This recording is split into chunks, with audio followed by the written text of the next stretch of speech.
Friends, welcome back to your study portal. तो आज हम लोग इस वीडियो में क्या देखेंगे, तो हम लोग जोलॉजी जंतु विज्ञान को पढ़ेंगे, जो कि बायोलॉजी में आप लोगों को मालूम ही होगा कि बायोलॉजी हमारे किसी भी कॉम्पिटिटिव एग्ज़ाम के लिए कितना इम्पॉर्टेंट होती है। फ्रेंड, अगर आप लोगों को अगर हमारी ये वीडियो पसंद आती है तो प्लीज़ शेयर कीजिए, लाइक कीजिए और सब्सक्राइब कीजिए और कमेंट कीजिए। और अगर आप लोगों को पीडीएफ चाहिए हो सजीवों में ठीक तो था सजीवों का अध्ययन जीव विज्ञान कहलाता है। सजीवों का अध्ययन जीव विज्ञान कहलाता है। जीव विज्ञान के जनक कौन है, तो ये हो गए अरस्तु। जीव विज्ञान को दो शाखाओं में बांटते हैं, जोलॉजी एंड बॉटनी। जोलॉजी इसके अंतर्गत जंतुओं का अध्ययन करते हैं। जोलॉजी के जनक कौन है, तो ये हो गए अरस्तु। और बॉटनी इसके अंतर्गत पेड़ पौधों का अध्ययन किया जाता है। बॉटनी का जनक कौन हो गया, तो ये हो गया थियोफ्रैक्टस। अब हम लोग देखते हैं सेल, कोशिका। कोशिका का अध्ययन साइटोलॉजी कहलाते हैं। कोशिका प्रत्येक जीवधारियों की संरचनात्मक और क्रियात्मक इकाई है। प्रत्येक जीवधारी का शरीर कोशिकाओं से मिलकर बना है। सर्वप्रथम कोशिका की खोज 1665 में रॉबर्ट हुक ने किया, किंतु उन्होंने मृत कोशिका की खोज की थी। इन्हें फादर ऑफ साइटोलॉजी कहते हैं। मृत कोशिकाओं को नेफ्रोसिस कहते हैं। रॉबर्ट ब्राउन ने अपनी कोशिका संबंधी खोजों का वर्णन माइक्रोग्राफिया पुस्तक में किया है। सर्वप्रथम जीवित कोशिका की खोज 1674 में एंटोनी वॉन ल्यूवेनहॉक ने किया। इन्हें फादर्स ऑफ बैक्टीरियोलॉजी कहते हैं। स्लाइडेन एवं स्वान ने कोशिका का सिद्धांत स्लाइडेन एवं स्वान ने दिया और कहा कि शरीर कोशिका से बना है, अतः कोशिका शरीर की सबसे छोटी इकाई है। अब सबसे छोटी कोशिका कौन है? सबसे छोटी कोशिका माइक्रोप्लाज्मा की होती है। और सबसे बड़ी कोशिका किसकी होती है? तो ये होती है शुतुरमुर्ग का अंडा होता है। और सबसे लंबी कोशिका क्या होता है? तो तंत्रिका तंत्र, ब्रेन या स्नायु कोशिका होती है। मानव में सबसे बड़ी कोशिका क्या होता है? तो ओवम होता है और अंडाणु। मानव में सबसे छोटी कोशिका क्या होता है? तो स्पर्म और शुक्राणु। अब देखते हैं हम लोग नोट्स। तंत्रिका कोशिका में किसी भी प्रकार का विभाजन नहीं होता है, अतः यह क्षतिग्रस्त कोशिकाओं को ठीक नहीं कर सकता। इसी कारण सर में चोट लगने से शीघ्र ही मृत्यु हो जाती है। सबसे तेजी से कोशिका विभाजन लीवर या जिगर या यकृत में होता है। यह अपने क्षतिग्रस्त कोशिकाओं को स्वतः ही ठीक कर सकती है। अब हम लोग देखते हैं कोशिका के अंग। जीव द्रव्य इसकी खोज पुरकिंजे ने किया। यह एक तरल गाढ़ा पदार्थ होता है। हेक्सले ने इसे जीव विज्ञान का भौतिक आधार बताया है। सभी जैविक क्रियाएं इसी द्रव्य के अंदर होता है। इसका 80% भाग जल का बना होता है। यह दो प्रकार के होते हैं, कोशिका द्रव्य और केंद्रक द्रव्य। कोशिका को सूखने से बचाता है। और अब कोशिका भित्ति या सेल वॉल, यह सेलुलोज का बना होता है, यह सेलुलोज का बना होता है और केवल पादप में पाया जाता है। यह पेड़ पौधों को सुरक्षा देता है। जीवाणु एक पादप होता है। जीवाणु एक पादप होता है जिसकी कोशिका भित्ति पेप्टिडो ग्लाइकन की बनी होती है। अब देखते हैं कवक की कोशिका भित्ति काइटिन की बनी होती है। कोशिका झिल्ली या सेल मेम्ब्रेन, यह जंतु तथा पादप दोनों में पाए जाते हैं। कोशिका के अंदर के सभी अवयव इसी झिल्ली के अंदर रहते हैं। यह कोशिका के अंदर जाने वाले पदार्थ का नियंत्रण करता है। यह अर्धपारगम्य होता है, कुछ ही वस्तु को अंदर जाने देता है। तो ये क्या है? माइटोकॉन्ड्रिया, अवकाश, क्रिस्टी, राइबोसोम और कण, और ये हो गया एटीपी सिंथेस। यहाँ पे माइटोकॉन्ड्रिया, ये चारों तरफ जो है ऐसे माइटोकॉन्ड्रिया। माइटोकॉन्ड्रिया सूत्रकणिका भी कहते हैं इसको। इसकी खोज अल्टमैन ने किया। माइटोकॉन्ड्रिया की खोज किसने की है? तो अल्टमैन ने किया। यहाँ ऑक्सीजन श्वसन होता है। यहाँ क्या होता है? तो ऑक्सीजन का श्वसन होता है। यहाँ क्रेब्स चक्र चलता है जिसके फलस्वरूप एटीपी तथा ग्लूकोज बनते हैं और हमें ऊर्जा मिलती है। इसी कारण इसे कोशिका का पावर हाउस या शक्तिगृह कहते हैं। माइटोकॉन्ड्रिया के आंतरिक दीवारों को क्रिस्टी कहते हैं। अतः प्रदब्य जालिका इंडोप्लाज्मिक रेटिकुलम ER, यह कोशिका के अंदर से आंतरिक सहायता देता है। अतः इसे कोशिका का आंतरिक कंकाल कहते हैं। यह 2 प्रकार का होता है। ये देख रहे हैं इंडोप्लाज्मिक रेटिकुलम।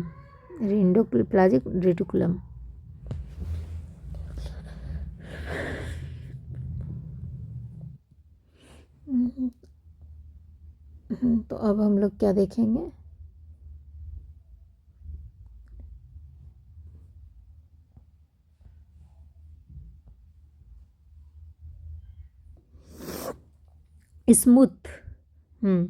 स्मूथ ER मतलब चिकनी।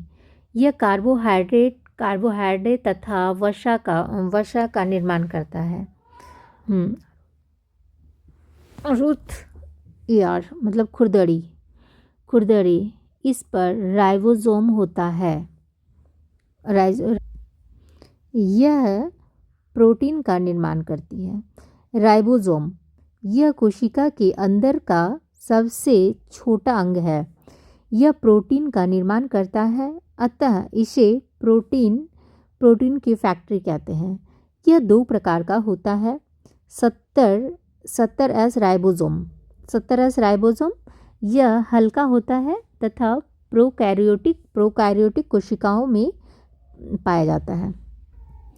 वो राइबोसोम देख सकते हैं हम लोग यहाँ पे, राइबोसोम छोटे लगा हुआ है राइबोसोम।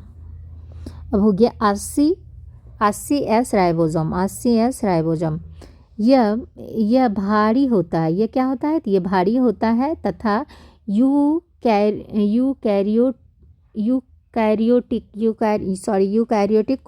कोशिकाओं में पाया जाता है। अब देखते हैं सेडिमेंटेन कोएफिशिएंट। गोल्जी एफर्ट्स, इसकी खोज कैमिलो गोल्जी ने किया। यह पदार्थों का परिवहन करता है, अर्थात यातायात में सहायक है। सेंट्रोसोम तारक काय, कोशिका विभाजन करता है।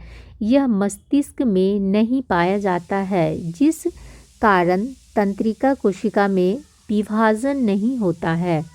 यह केवल जंतु कोशिका में पाया जाता है। पादप कोशिकाओं में कोशिका विभाजन सेल प्लांट के द्वारा होता है। सेंट्रोसोम की खोज बोबेरी ने किया था। सेंट्रोसोम की खोज किसने की थी? सेंट्रोसोम। ये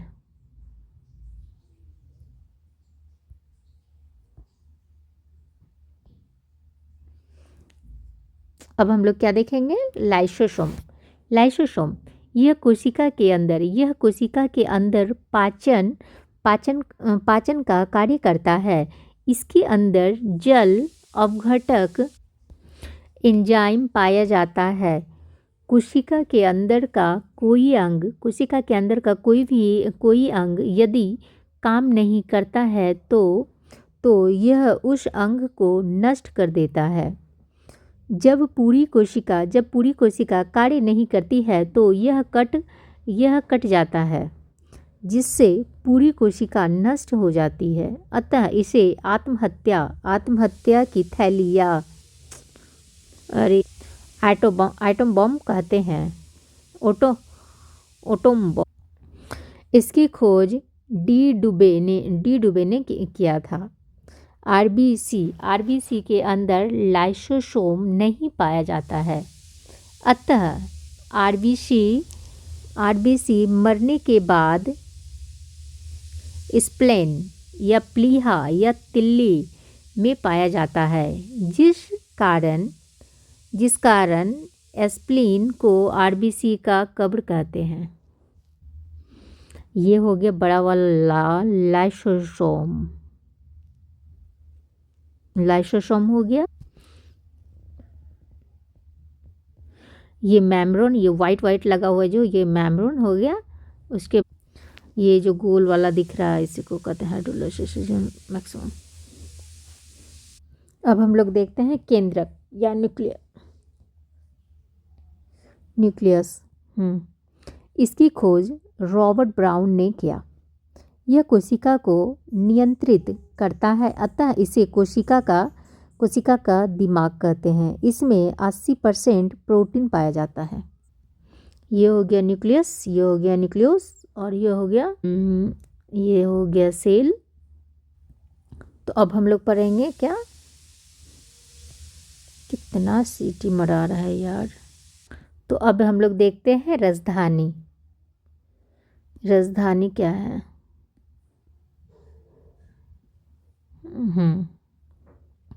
यह जल को संचित या स्टोर करके रखता है। यह जंतुओं में छोटा होता है किंतु पादप में बहुत बड़ा होता है। अब हम लोग देखते हैं लवक।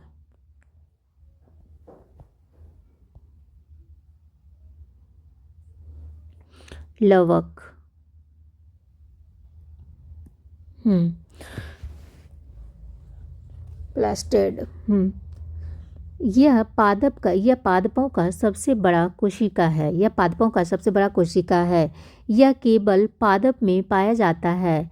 यह 3 प्रकार का होता है। लवक 3 प्रकार। क्लोरोप्लास्ट, ये हो गया हमारा फर्स्ट हो गया क्लोरोप्लास्ट या हरित लवक। लेकोप्लास्ट अवर्णित लवक। क्रोमोप्लास्ट हो गया वर्णित लवक। अब देखते हैं हम लोग क्या हरित लवक। हरित लवक यह भोजन का निर्माण करता है। यह पत्ती तथा तना में पाया जाता है। अब अवर्णित लवक यह भोजन का संग्रह करता है। यह जड़ तथा फल में पाया जाता है। वर्णित लवक यह रंग प्रदान करता है। अब हो गया जैसे टमाटर मिर्च में होता है लाइकोपेज, गाजर में होता है कैरोटीन, चुकंदर में होता है बिटानोन और फलों का पीला रंग होता है किसके कारण? जेंथोफिल के कारण, जेंथोफिल के कारण। तो ये हो गया एनिमल सेल या जंतु, और प्लांट सेल पादप में हो गया। ये हो गया स्मॉल, हो गया ये लार्ज होते हैं। प्लांट सेल होते हैं जो है लार्ज होते हैं, और एनिमल सेल जो होते हैं ये स्मॉल होते हैं और गोलाकार होते हैं, ये गोल होते हैं। एनिमल सेल स्मॉल होते हैं, गोल गोल होते हैं और ये छोटा होता है। और प्लांट सेल कैसा होता है? ये लार्ज होते हैं और चौकोर होता है और ये बड़ा होता है। और इसमें क्या होता है? एनिमल सेल में होता है सिलिया होता है, फ्लैजेला होता है, लाइसोसोम होता है, और इसमें सेल वॉल होता है, प्लास्टिड होता है और क्लोरोप्लास्ट होता है। अब ये दोनों को मिला के क्या हुआ? तो ये झिल्ली माइटोकॉन्ड्रिया, यह अच्छा ये राइबोसोम 80 यहीं पे होता है। गोल्जी बॉडी केंद्रक। कोशिका दो प्रकार की होती है। कोशिका प्रोकैरियोटिक और यूकैरियोटिक, जिसको विकसित कहते हैं।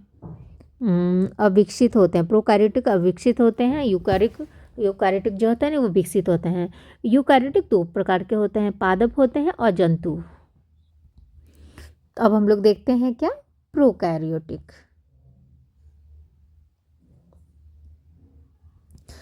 प्रोकैरियोटिक, इसमें कोशिका के सभी अंग नहीं पाए जाते हैं। इसमें कोशिका के सभी अंग नहीं पाए जाते हैं।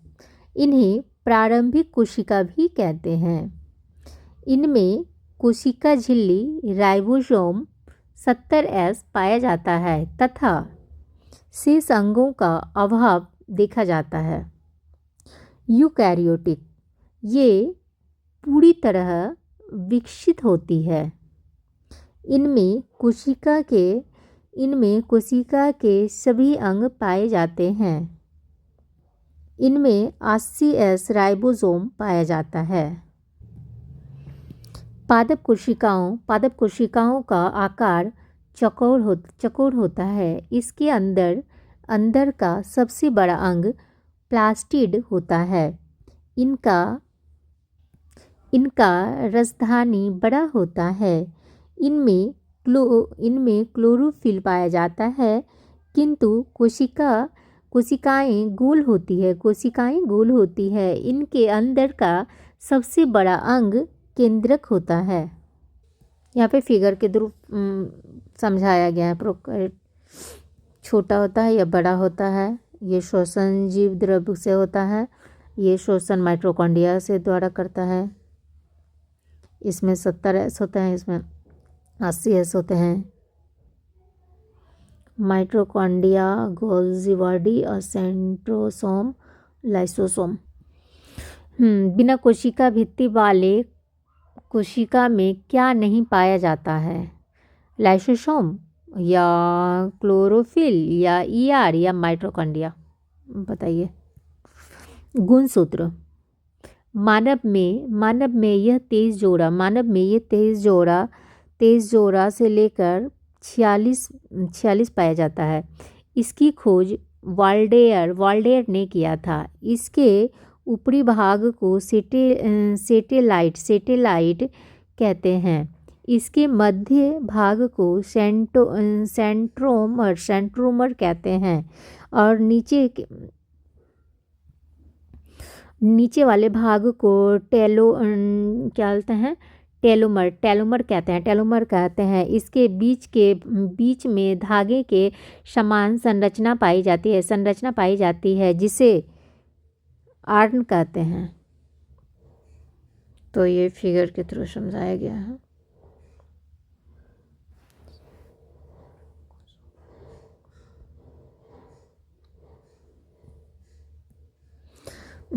अब देखते हैं हम लोग क्या क्रोमोसोम केंद्र के अंदर पाए जाते हैं। क्रोमोसोम कहाँ पाए जाते हैं? तो ये केंद्र के अंदर पाए जाते हैं। क्रोमोसोम के अंदर डीएनए होता है। क्या होता है? तो डीएनए होता है। डीएनए के अंदर जीन पाया जाता है। जीन पाया जाता है। जीन जीन पर माता पिता के गुण पाए जाते हैं, अतः जीन ही आनुवंशिकता के आधार हैं। ये जीन न्यूक्लियोटाइड का बना होता है। जीन की खोज जोहानसन ने किया था। जीन की खोज तो ये रहा जीन का।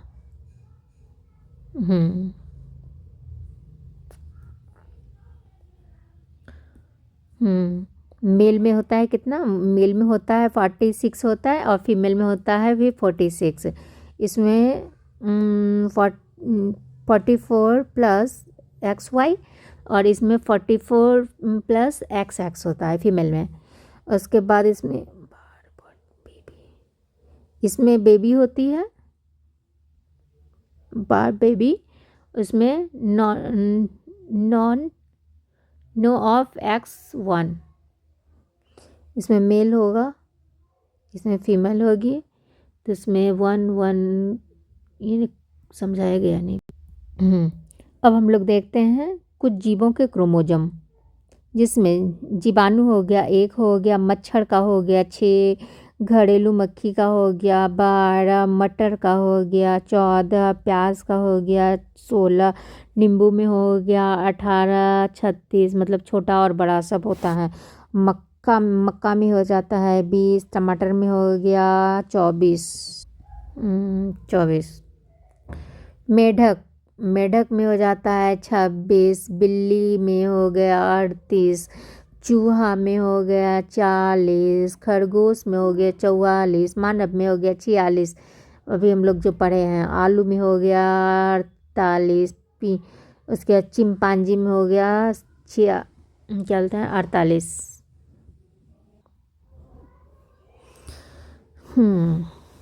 तंबाकू में 48, घोड़ा में हो गया 64, कुत्ता में हो गया 78, और कबूतर में हो गया 80, टेरिडोफाइटा में हो गया कितना 1600 सर्वाधिक। न्यूक्लिक एसिड केंद्रक अम्ल, ये 2 प्रकार के होते हैं, DNA और RNA। DNA डीऑक्सीराइबोन्यूक्लिक एसिड, यह कोशिका के केंद्रक, माइटोकॉन्ड्रिया तथा क्लोरोप्लास्ट में पाया जाता है। इसके श्रृंखला को पॉलीन्यूक्लियोटाइड कहते हैं। डीएनए न्यूक्लियोइड का बहुलक होता है। डीएनए में फास्फोरस तत्व पाया जाता है। डीएनए यहाँ पर मैं इसको बाहर किया गया है। डीएनए का प्यूरिन हो गया, पेरीमिडियन हो गया। तब हम लोग डीएनए को देखते हैं।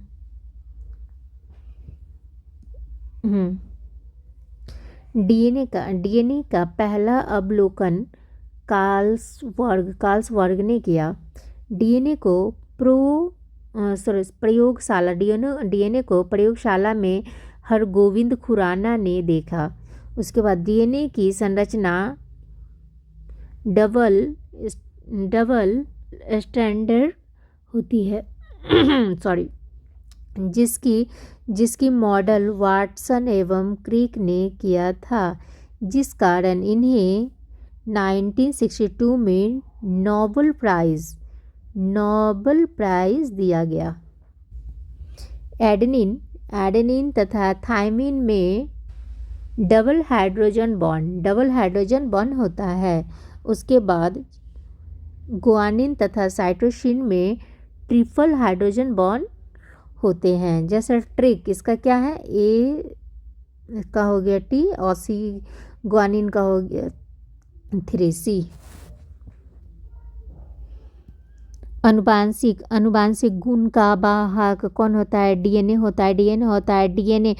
डीएनए अनुक्रम में जीन को चिन्हित करने की प्रक्रिया एनाटॉमी कहलाता है।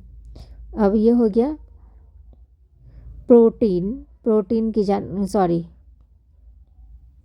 पूर्ण की जानकारी प्रदान करने वाला डीएनए के भाग डीएनए जीन कहते हैं। डीएनए में नाइट्रोजन बेस थायमिन भारत में डीएनए फिंगरप्रिंट्स हैदराबाद में स्थित है। इसका उपयोग आपराधिक मामलों में गुत्थियां सुलझाने के लिए किया जाता है। इस तकनीक से व्यक्ति के जैविक अंश जैसे रक्त, बाल, लार, नाखून तथा कोशिका स्रोतों के द्वारा उसके डीएनए की पहचान की जाती है। आरएनए राइबोन्यूक्लिक एसिड, इसकी संरचना सिंगल स्ट्रैंडेड होती है। इसमें राइबोसोम शुगर पाया जाता है। इसमें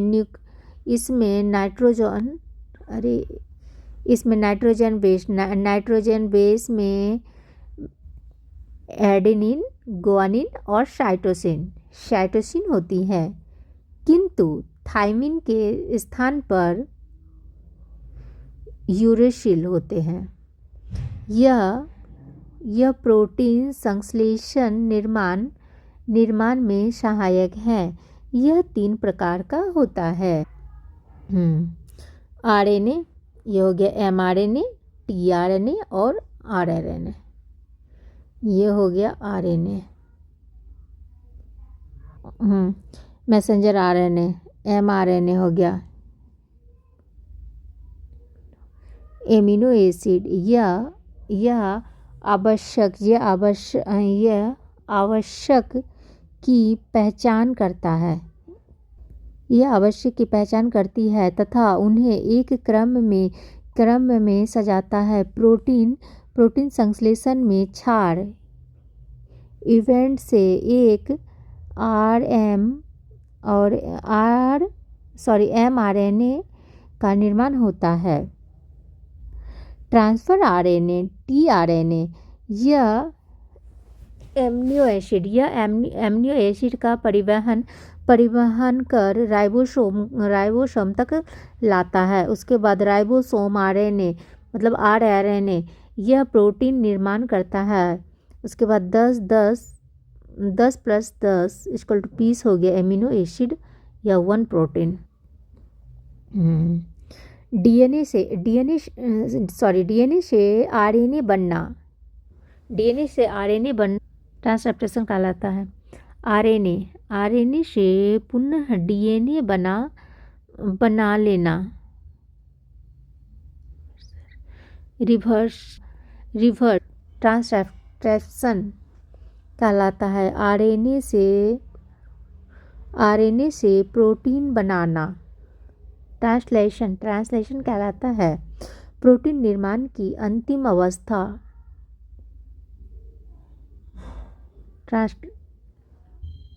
ट्रांसला कहलाता है।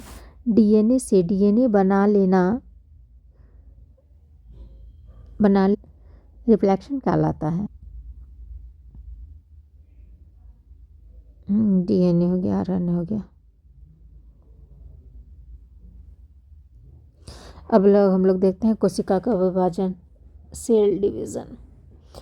एक कोशिका का टूटकर 2 या अधिक कोशिका का निर्माण कर देना कोशिका विभाजन कहलाता है। जिस कोशिका का विभाजन होता है उसे मदर सेल कहते हैं तथा विभाजन के बाद बनने वाली नई कोशिकाओं को डॉटर सेल कहते हैं। जंतुओं में कोशिका विभाजन जंतुओं में जो है ना कोशिका विभाजन जो होता है उसे सेंट्रोसोम करता है। और पादप में कोशिका का विभाजन सेल प्लांट के द्वारा होता है। कोशिका विभाजन 3 प्रकार से होते हैं: अर्धसूत्री, समसूत्री और अर्धसूत्री विभाजन। अर्धसूत्री विभाजन, समसूत्री विभाजन और अर्धसूत्री विभाजन होगी। अर्धसूत्री विभाजन, इसमें कोशिका दो भागों में टूटती है। कोशिका इसमें 2 भागों में टूटती है। यह विभाजन जीवाणु, विषाणु, सूक्ष्म जीव तथा प्रोकैरियोटिक में होता है। इसमें सबसे आसान विभाजन होता है। इस प्रकार के विभाजन में मदर सेल का आकार बड़ा होने लगता है। इसके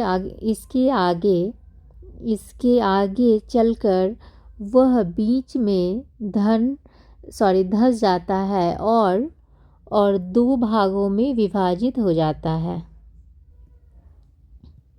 समसूत्री विभाजन, यह विभाजन कायिक कोशिका 99% में होता है। जनन कोशिका 1% को छोड़कर पूरा शरीर कायिक कोशिका का बना होता है। इसमें एक मदर सेल टूटकर 2 डॉटर सेल का निर्माण करती है। दोनों ही डॉटर सेल में क्रोमोसोम समान संख्या में रहते हैं, अतः इसे समसूत्री विभाजन कहते हैं। इसकी 5 अवस्थाएं होती हैं।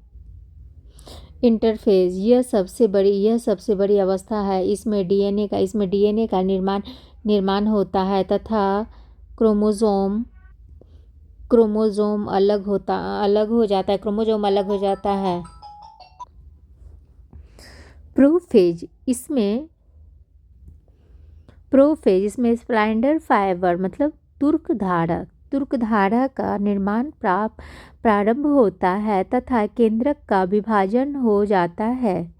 मेटाफेज, इसमें स्पाइंडल फाइबर का निर्माण पूर्ण हो जाता है। अध्ययन के सुविधा के अनुसार यह सबसे महत्वपूर्ण अवस्था है। एनाफेज, यह सबसे छोटा अवस्था है। इसमें क्रोमोसोम तथा कोशिका के अंग ध्रुवों की ओर चले जाते हैं। टेलोफेज, यह सबसे अंतिम अवस्था है। इसमें विभाजन का कार्य पूर्ण हो जाता है और कोशिका के सभी अंग चुके होते हैं। कोशिका के सभी अंग आ चुके होते हैं। स्पाइंडल फाइबर तुर्क धागा गायब हो जाता है। हम लोग क्या रिमार्क, कोशिका में होने वाले निरंतर टूट फूट की भरपाई समसूत्री विभाजन द्वारा होता है। छिपकली तथा चूहा का पूछ समसूत्री विभाजन के द्वारा निकल जाता है। अब देखते हैं सेकंड रिमार्क। कोशिका में होने वाले निरंतर टूट फूट की भरपाई समसूत्री विभाजन के द्वारा होती है। सेकंड हो गया। छिपकली तथा चूहा का पूछ समसूत्री विभाजन द्वारा दोबारा निकलती है। अर्धसूत्री विभाजन मेयोसिस, यह विभाजन केवल जनन कोशिका स्पर्म और ओव्यूम में होता है। इसमें क्रोमोसोम की संख्या घटकर आधी हो जाती है। इसमें एक मातृ कोशिका 4 पुत्री कोशिकाओं में बट जाती है। इसमें क्रॉसिंग ओवर की घटना होती है। इसका प्रोफेज अवस्था की घटना होती है। इसका प्रोफेज अवस्था सबसे बड़ा होता है। कलर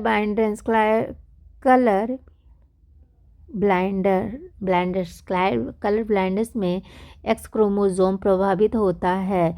सिंड्रोम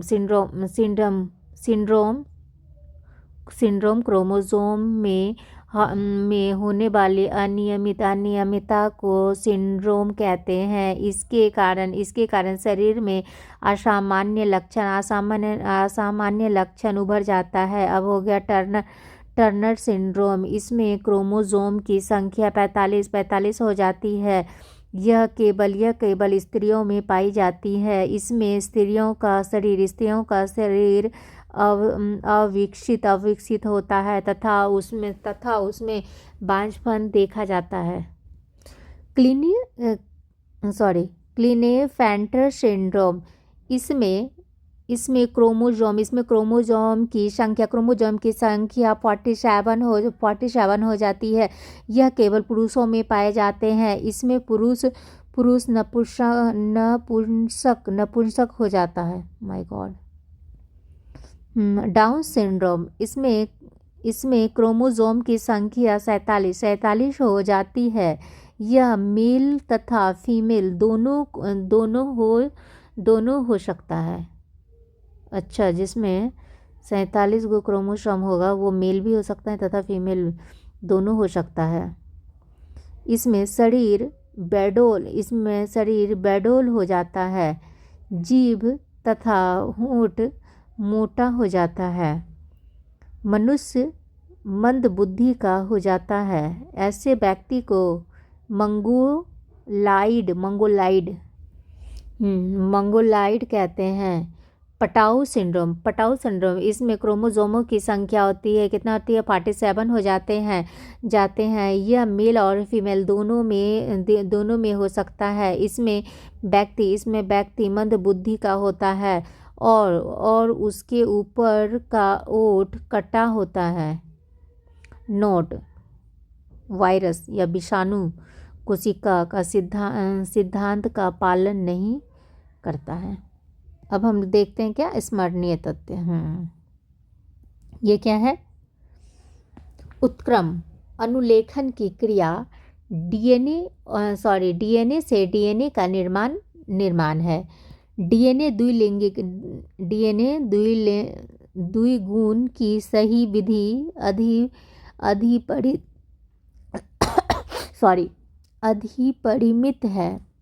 डीएनए की श्रृंखलाएं हाइड्रोजन बंधन से बंधी होती है। प्रोकैरियोटिक तथा यूकैरियोटिक कोशिका का मुख्य अंग केंद्रक कला की अनुपस्थिति है। वाटसन तथा क्रिक ने डीएनए मॉडल दिया है और प्रयोगशाला में सर्वप्रथम डीएनए का संश्लेषण हरगोविंद खुराना ने किया था। राइबोसोम प्रोटीन तथा टीआरएनए के बने होते हैं। राइबोसोम कलाविहीन कोशिकांग है। राइबोसोम क्या है? तो कलाविहीन कोशिकांग है। प्रोटीन संश्लेषण में अंतर्द्रव्यी जालिका और राइबोसोम कोशिकांगों की भूमिका महत्वपूर्ण है। डीएनए पॉलीमरेज एंजाइम न्यूक्लियोटाइड से डीएनए संश्लेषण में काम आता है। केंद्र न्यूक्लियस के अतिरिक्त माइटोकॉन्ड्रिया तथा हरित लवक में डीएनए पाया जाता है। प्रोकैरियोटिक कोशिकाओं में श्वसन का कार्य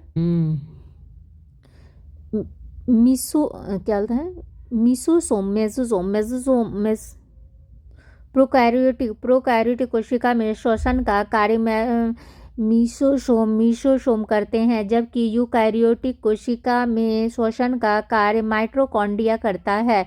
कोशिका भित्ति सेल वॉल पौधों में उपस्थित होता है, जबकि जंतुओं में अनुपस्थित होता है। कोशिका झिल्ली सेल मेम्ब्रेन एक अर्धपारगम्य झिल्ली होती है। यह कुछ विशिष्ट अणुओं को ही अपने आर पार आने या जाने देती है। वायरस की कोशिका में कोई एंजाइम नहीं होता है। प्रोटीन का निर्माण या प्रोटीन का संश्लेषण राइबोसोम की सहायता से होती है।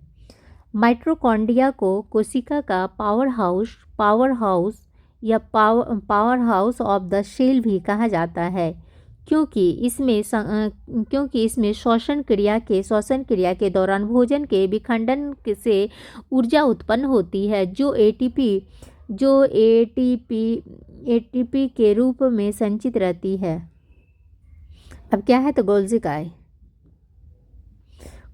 का मुख्य कार्य कोशिका मतलब सेल के द्वारा संश्लेषित प्रोटीन, वसा आदि की पैकेजिंग करना है। गोल्जी काय को कोशिका के अणुओं का ट्रैफिक कंट्रोलर भी कहा जाता है। लाइसोसोम को आत्महत्या की थैली कहा जाता है। हरित लवक को कोशिका का रसोई घर भी कहा जाता है, क्योंकि इसमें प्रकाश संश्लेषण की क्रिया द्वारा भोजन का निर्माण होता है। जीवाणु तथा हरित शैवाल की कोशिकाएं प्रोकैरियोटिक कोशिकाएं होती है। अर्धसूत्री विभाजन को प्रोफेज या फर्स्ट की पैकेटिन अवस्था में क्रॉसिंग ओवर की प्रक्रिया होती है। इस प्रक्रिया में माता तथा पिता दोनों की ओर से आए समजात गुणसूत्र के क्रोमैटिक एक दूसरे को एक या ज़्यादा स्थान पर क्रॉस करते हैं। इसके दौरान जीनों में पुनर्संयोजन होता है और संतान में नए गुण उत्पन्न होती है। समसूत्री विभाजन में संतति कोशिका में गुणसूत्रों की संख्या पैतृक कोशिकाओं के समान रहती है। अर्धसूत्री विभाजन मियोसिस में संतति कोशिकाओं में गुणसूत्रों की संख्या पैतृक कोशिकाओं से आधी रह जाती है। अनियंत्रित समसूत्री विभाजन से कैंसर हो जाती है। समसूत्री विभाजन वृद्धि मरम्मत आदि के लिए आवश्यक होता है। आरएनए में थायमिन मतलब टी के स्थान पर यूरेसिल यू नामक परिमिडीन क्षार पाया जाता है। बुढ़ापे एजिंग जीन्स जिम्मेदार होता है। कुछ जीवाणुओं जैसे राइबोसोम के अंदर नाइफ जीन होता है, जिसकी सहायता से ये जीवाणु नाइट्रोजन का स्थिरीकरण करने में सक्षम होते हैं। कोशिका झिल्ली प्रोटीन एवं लिपिड की बनी होती है। वर्णी लवक पौधों के रंगीन भागों में पाए जाते हैं, जैसे बीज उसके बाद फलाभित्ति एवं पुष्प में हरित लवक में पर्णहरित के साथ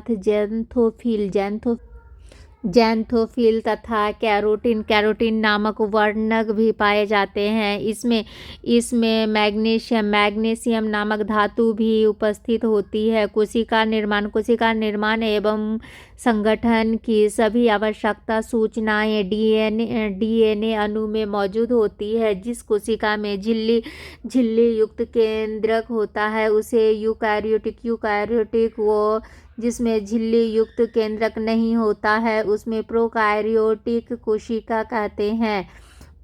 प्रत्येक कोशिका के भीतर एक सघन झिल्ली युक्त संरचना होती है, जिसे केंद्रक कहते हैं। इस केंद्रक में गुणसूत्र क्रोमोसोम होता है जिसमें आनुवांशिक पदार्थ डीएनए होता है। यूकैरियोटिक व प्रोकैरियोटिक दोनों कोशिकाओं में झिल्ली रहित अंगक राइबोसोम मिलते हैं और ये किसी भी झिल्ली से घिरे नहीं रहते। राइबोसोम केवल कोशिका में ही नहीं बल्कि दो अंगों हरित लवक पौधों व सूत्रकणिकाओं में तथा खुरदरी अंतर्द्रव्य जालिका में भी मिलते हैं। प्रोकैरियोटिक कोशिका ल्यूरोनिमोनिया समजीव नील हरित शैवाल माइक्रोप्लाज्मा और जीवाणु में मिलते हैं। पौधों की कोशिका भित्ति सेलुलोज प्रोटीन या पैक्टिन व हेमीसेलुलोज की बनी होती है, जबकि शैवाल की कोशिका भित्ति सेलुलोज गैलेक्टेज या मैनांस व कैलियम कार्बोनेट जैसे खनिज से बनी होती है। बहुकोशिक जीवों में लाखों कोशिकाएं होती है जो श्रम विभाजन के सिद्धांत पर कार्य करती है। इसमें अधिकतर कोशिकाएं कुछ ही प्रकार के कार्य करने में सक्षम होती हैं। प्रत्येक कार्य कोशिकाओं के विभिन्न समूहों द्वारा किया जाता है। मनुष्य में रक्त और पेशी तथा पौधों में फ्लोएम विशेष कार्यों को करने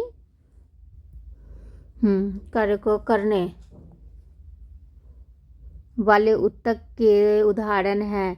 तना काट तकनीक आमतौर पर गन्ना के प्रवर्धन के लिए प्रयोग किया जाता है। प्रयोगशाला में सर्वप्रथम डीएनए का संश्लेषण एच.जी. खुराना ने किया था। रेखित एवं ऐच्छिक पेशिका पादपों में पाई जाती है। तंत्रिका कोशिकाएं एक्टोडर्म के भ्रूणीय स्तर से बनती है। मास्ट कोशिकाएं सीरोटोनिन हेपेटिन तथा हिस्टामिन का स्रावन करती है। तंत्रिका ऊतक उत्तेजनशीलता का कार्य करता है। 18% से अधिक सेलों में पाया जाने वाला पदार्थ जल है।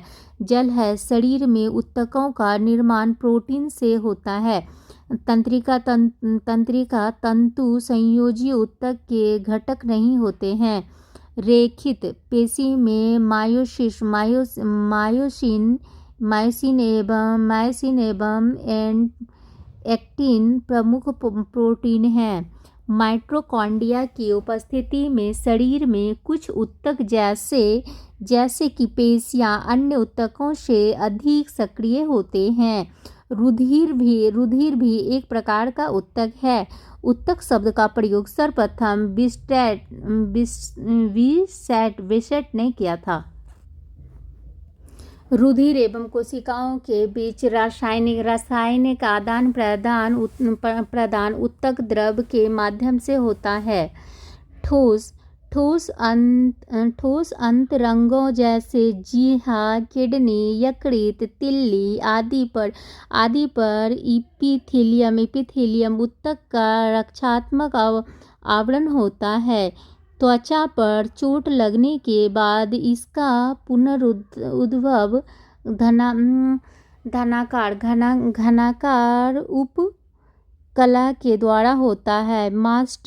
मास्ट कोशिकाएं संयोजी ऊतक में मिलती हैं। त्वचा को जैक ऑफ ऑल ट्रेड्स भी कहते हैं। हृदय पेशियां केवल हृदय भित्ति में पाई जाती है। हृदय पेशी में अत्यधिक मात्रा में माइटोकॉन्ड्रिया पाया जाता है। हृदय की पेशियों के संकुचन का नियंत्रण तंत्रिका तंत्र के नियंत्रण में ना होकर स्वयं पेशियों के नियंत्रण में होता है। पेशियाँ मानव शरीर का औसत 40% से लेकर 50% भाग बनती है। पेशी तंतु के आवरण को साकोलेमा एवं इसमें पाए जाने वाले द्रव को सार्कोप्लाज्मा कहा जाता है। ऊतकों के अध्ययन को कहते हैं। शरीर की विभिन्न क्रियाओं का नियंत्रण तंत्रिका तंत्र नर्वस सिस्टम के द्वारा द्रुत गति से होता है। स्वायत्त तंत्रिका तंत्र के तंतु हृदय में पाए जाते हैं और ये तंतु हृदय को आकुंचन की प्रेरणा नहीं देते, बल्कि हृदय की धड़कन को केवल प्रभावित करता है। इसलिए यदि इन तंत्रिकाओं को काट दिया जाता है तो भी हृदय सामान्य दर से धड़कता रहता है। संवहनी पौधों में पानी जाइलम टिश्यू के द्वारा ऊपर जाता है। उसके बाद प्रोकैरियोटिक कोशिका में किस प्रकार का कोशिका विभाजन पाया जाता है? ये हो गया अनुसूची कोशिका विभाजन पाया जाता है। क्रोमोसोम की खोज किस वैज्ञानिक ने किया था? ये हो गया वाल्डेयर ने किया था। प्रोटीन संश्लेषण की खोज प्रोटीन संश्लेषण की क्रिया में कौन सा कोशिका अंग भाग लेता है? ये हो गया राइबोसोम। कोशिका विभाजन की खोज सर्वप्रथम किस वैज्ञानिक ने किया था? ये हो गया फ्लेमिंग ने किया था। समसूत्री विभाजन किस कोशिका में पाया जाता है? ये कारिक या दैहिक कोशिका में। वृद्धि उप अवस्था किस कोशिका विभाजन में पाई जाती है? ये हो गया समसूची कोशिका विभाजन में पाई जाती है।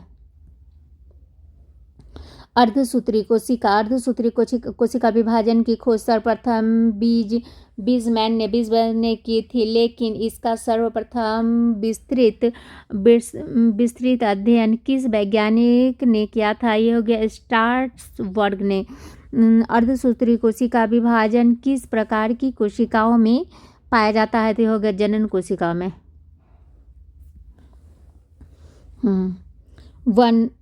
वनस्पति विज्ञान का साधारण तौर पर स्वीकार किया जाने वाला वर्गीकरण किस वैज्ञानिक द्वारा प्रस्तुत किया गया था? तो एक लड़के द्वारा किया गया था। वह कौन सी रचना है जिसे जीवन की संरचनात्मक एवं क्रियात्मक इकाई कहते हैं? तो हो गया कोशिका हो गया। कोशिका की खोज किस वैज्ञानिक ने की थी? तो हो गया रॉबर्ट हुक ने की थी। सबसे छोटी कोशिका किसकी होती है? तो माइक्रोप्लाज्मा या गैली सेप्टिकम। जीवों में अत्यधिक विविधता का कारण क्या है? तो उत्परिवर्तन हो गया। पादप कोशिका जंतु कोशिका से भिन्न होती है कोशिका भित्ति के कारण होती है। किस कोशिका को आत्महत्या की थैली कहते हैं? तो लाइसोसोम को कहते हैं। यूकैरियोटिक कोशिका की कोशिका भित्ति किस पदार्थ की बनी होती है? तो योगी सेलुलोज की बनी होती। क्रॉसिंग ओवर नामक घटना किस कोशिका विभाजन में पाई जाती है? योग्य अर्धसूत्री कोशिका विभाजन में पाई जाती है। किस कोशिका विभाजन में सेंट्रोमियर का विभाजन होता है? तो हो गया समसूत्री कोशिका विभाजन में होती है। टर्मिलाइजेशन नामक घटना अर्धसूत्री विभाजन की किस अवस्था में पाई जाती है? तो हो गया द्विपट अवस्था में पाती है। कौन सा कोशिका विभाजन जैव विकास में सहायता करता है? तो हो गया अर्धसूत्री कोशिका विभाजन। अर्धसूत्री कोशिका विभाजन में सबसे पहले किस कोशिका का विभाजन होता है? तो ये हो गया केंद्रक का होता है। लसिका कोशिका बनी होती है, तिल्लिका बनी होती है, प्लाज्मा झिल्ली बनी होती है। प्रोटीन व लिपिड से कार्य क्या है तो कॉर्क क्या है तो एक पदार्थ है जो वृक्ष की छाल से प्राप्त होती है। कोशिका की सबसे बाहरी परत प्लाज्मा झिल्ली है जो कोशिका के घटकों को बाहरी पर्यावरण से अलग करती है। यही पदार्थ को अंदर या बाहर आने जाने वाली से रोकती है। कौन रोकती है? तो ये हो गया प्लाज्मा या झिल्ली। अमीबा की कोशिका की विशिष्टता है किसमें? वह अपना आकार बदलती रहती है। कोशिका में केंद्रक किसने और कब खोजा था? तो ये रॉबर्ट हुक ने खोजा था, सन 1831 में खोजा था। जैविक पदार्थ को जीव द्रव्य का नाम किसने और कब दिया था? तो ये हो गया था J.I. पुराकंज ने 1839 में। डीएनए का पूरा नाम क्या है? Deoxy nucleic acid. माता पिता के गुण संतान में किस रूप में जाता है? तो ये क्रोमोसोम के रूप में जाता है। क्रोमोसोम में अनुवांशिक गुण होते हैं जो माता पिता से डीएनए अणु के रूप में अगली संतान में जाती है। जीन क्या है? तो डीएनए के क्रियात्मक खंड को जीन कहते हैं। कोशिकी द्रव्य क्या है? तो प्लाज्मा झिल्ली के अंदर कोशिका द्रव्य एक तरल पदार्थ है जिसमें अनेक विशिष्ट कोशिका के घटक होते हैं। कोशिका द्रव्य तथा केंद्रक को मिलाकर जीव द्रव्य बनता है। कोशिका सिद्धांत की खोज किसने की थी? तो कोशिका सिद्धांत किसने की थी? तो एम सलीडन ने किया था। कब किया था? तो 1838 में किया था तथा टी स्वान ने किया था। ये टी स्वान ने कब किया था? तो 1839 में किया था।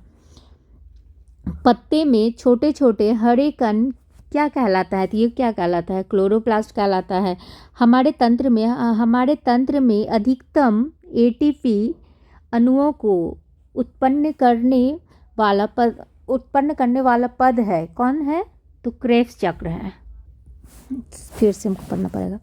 पत्तियों में छोटे छोटे हरे कण क्या कहलाते हैं? तो ये कहलाते हैं क्या? क्लोरोप्लास्ट कहलाते हैं। हमारे तंत्र में अधिकतम एटीपी अणुओं को उत्पन्न करने वाला पद है। क्या है? तो ये होगा क्रेब्स चक्र है। जैव कोशिका वह भाग जो पावर हाउस कहलाता है। क्या है? तो वो माइटोकॉन्ड्रिया है। लिंग गुणसूत्र नहीं होते हैं। किस में नहीं होते हैं? तो छिपकली में नहीं होते हैं। कोशिका में केंद्रक के अलावा किस कोशिका में डीएनए होते हैं? किस में होते हैं? तो माइटोकॉन्ड्रिया में होते हैं। Thank you friends.